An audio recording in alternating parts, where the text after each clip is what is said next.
What's going on, everyone? Jeremy from the Quartering, and if you watched the MTV VMAs last night, you're one of 12 people who did. But if you logged on to Twitter today, you may have seen the old JD trending all over the place as he made a surprise appearance via some sort of, I don't know, video call-in or whatever as the spaceman. Well, his ex-wife has been seething and even sent her sister out to have a public meltdown over it.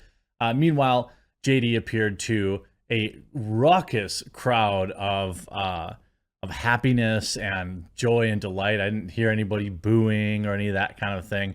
This on top of new rumors that the reason the Aquaman 2 film was delayed was so they could replace Mera's actor. Now, there's been a million rumors around this. I've seen a couple YouTube videos of it. They're just rumors, but they are spicy. Let's start with AH's Melty. Disgusting and clearly desperate. AH's sister Whitney slams JD and MTV after his bizarre appearance at the VMAs following the ugly trial. AH's sister slammed MTV for inviting JD on their 2022 Video Music Awards in New Jersey last night, his first TV appearance since his trial. You know, a trial he won. Just so we're all clear. A trial he won. Whitney took to social media to voice her anger, fuming on Instagram late last Sunday evening at MTV. "You're disgusting and clearly desperate. I really hope that none of the people that made this call have daughters." Well, it sounds like kind of a threat. Whitney, who's 34, also shared another message on Instagram story that said, "I stand with AH," alongside a graphic that has renamed the event the DVMAs, an apparent reference to DV. The pre-recorded bits show Johnny dressed up as the music channel's iconic Moon Man logo in his first major TV appearance since the trial against his ex. JD, whose face appeared to be superimposed in the spacesuit, could be heard in a voiceover saying, "I just want to let you guys know I'm available for birthdays, bar mitzvahs, bat mitzvahs, weddings, wakes, any old thing you need," alluding to his drama with his ex that he claims caused him to lose out on film roles. It did. The embattled actor then joked, and you know what? I needed the work. I mean, like, I think it's pretty funny, right? Now, his ex's sister wasn't the only one who took issue with the bit. One person raged on Twitter, "MTV is so disgusting for JD's stuff," while another wrote, "Man, F MTV for giving JD a platform." Isn't it weird how, like, that has become part of our regular everyday language now, when it's like, it's something somebody doesn't like or someone they don't like, and it's like, oh, you gave them a platform. Like, this dude, JD, has more people responding to his TikToks than the entirety of the VMAs. This is the only thing at the VMAs that is noteworthy because of him. I mean, like, are you kidding? In another message, I don't even want to redo all the trial stuff. You see 235,000 likes. Everyone happy to see JD. Show him some love. JD Moon Man. As always, JD is extremely clever with his words, including old and a few others too. Such irony in his first words since the verdict in June. I love it. Whomever convinced JD to be the Moon Man made a poor decision. By the way, not a single like, only one reply. Radio producer Shem tweeted out, "Having JD be the VMA's Moon Man is certainly a choice." The holographic nature of his appearance prompted one Twitter user to guess that Meta was involved. I mean, I don't really understand. What does anybody have a problem with? I don't think his appearance was bizarre either. It makes total sense. I mean, he needs to, like, ingratiate himself with the audience. Now, I don't know if the people watching the VMAs would necessarily be someone that I would call, in his audience or in his wheelhouse. But it could be. Then this via Giant Freaking Robot, which is a rumor website, often wrong, but sometimes right. They say that Aquaman 2 delayed so AH can be replaced with a popular actress? Question mark. The unfortunate schedule change for Aquaman 2 has reignited rumors that JD's ex is being recast.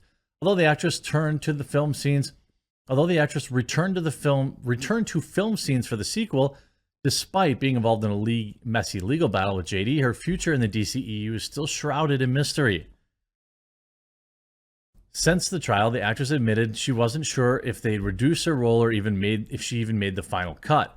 Now, according to YouTube personality Sil Abdul, the reason behind the delay is a little more complicated than refilming scenes. The film allegedly needs more time in post-production because AH is being replaced with Emilia Clarke. I don't know about that. I just don't know. Would a big name in Hollywood take a role away from her? I feel like this would be a great opportunity to virtue signal about, like, well, I was gonna, I stand with AH kind of thing. I'm not gonna take her role. And of course, her fan-made whatevers. I mean, so she also made her, despite rumors of her recasting, Variety recently debunked several reports that she had been cut from the film. Representatives for the actress also told TMZ that the rumor mill continues to be inaccurate, insensitive, and slightly insane. That's probably true. While she may not be the most popular movie star at the moment, sometimes refilming scenes are just refilming scenes, and it doesn't necessarily mean that she'll be replaced. Along with Aquaman and the Lost Kingdom, Warner Brothers did confirm delays for several highly anticipated movies, including Shazam! Fury of the Gods, as well as The Flash.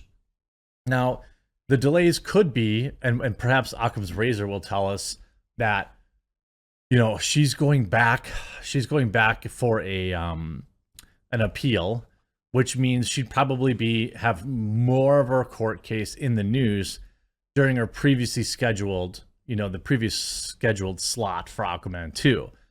That's a bad look. Warner Brothers also knows that Ezra Miller has miles and miles to go to repair his reputation, to repair his image.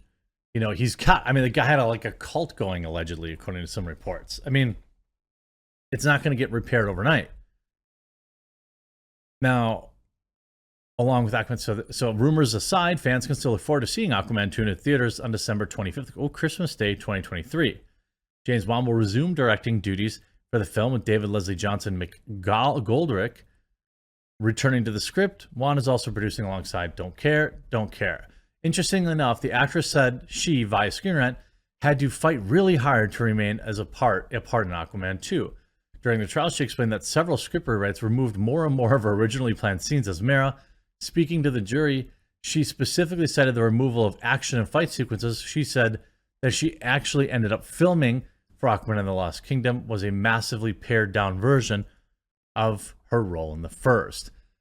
I just don't think that. I think cutting her role down to even 30 seconds, the only way you're not going to get JD stans in your comment section nonstop every day you try to run up this film, and I don't care how many times you delay it. These people are rabid, okay?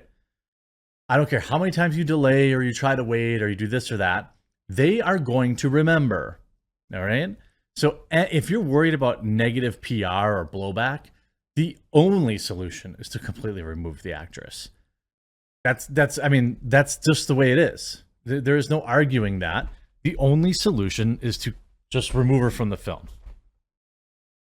This would be extraordinarily difficult in a modern believe all women era. I don't know that you could necessarily, just cut her from the movie and then replace her with some other high profile person. I think what is more likely is you'd find a way to cut the role of Mera entirely. Have like an off-screen passing of the character or something like that. Because if you had I just don't see the recast. I don't see it. I don't care how many rumors. Hey, of course I could be wrong, right? But first of all, if it's some popular actress, there's going to be all sorts of weird bad blood there. I just don't think that'll happen. I think what's more likely is he would cut her role from the movie altogether. and like address her like as an off-screen passing or something like that. And I don't know that, like, you'd have to probably reshape some parts of the script, rework some parts of the script. I don't know. But I mean, I think if anything, we know that she's still going to be super toxic. She's going to be super toxic to the production and the marketing of this. And we also know now that the new CEO of DC, David Zaslav, he don't take no stuff. He doesn't care. He threw away $100 million Batgirl movie. I don't know that he cares about consumer backlash. I think that he could and most likely, if they do anything at all, will just cut her from the movie altogether. That's if they do anything. I still think the most likely is that they don't do anything, but I also believe that that would be a mistake. It'll be interesting to hear what you say in the comment section down below, and we'll talk to you again real soon.